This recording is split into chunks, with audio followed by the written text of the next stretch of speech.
স্মরণ করো যখন তোমরা এক ব্যক্তিকে হত্যা করেছিলে এবং পরস্পর দোষারোপ করছিলে, অথচ তোমরা যা গোপন করছিলে আল্লাহ তা প্রকাশ করতে চাইছিলেন।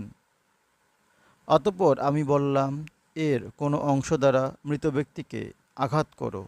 এভাবে আল্লাহ মৃতকে জীবিত করেন এবং তাঁর নিদর্শন তোমাদেরকে দেখান, যাতে তোমরা ভেবে দেখো।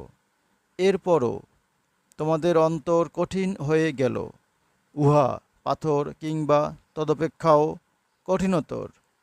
এবং কতক পাথর এমনও আছে যে তা থেকে নহর প্রবাহিত হয়, এবং কতক পাথর এমন যে উহা বিদীর্ণ হবার পর তা থেকে পানি নির্গত হয়। আবার কতক পাথর এমনও আছে যা আল্লাহর ভয়ে ধসে গড়িয়ে পড়ে। বস্তুত তোমরা যা করো আল্লাহ সে সম্বন্ধে গাফিল নন। সূরা বাকারা আয়াত ৭২, ৭৩ এবং ৭৪।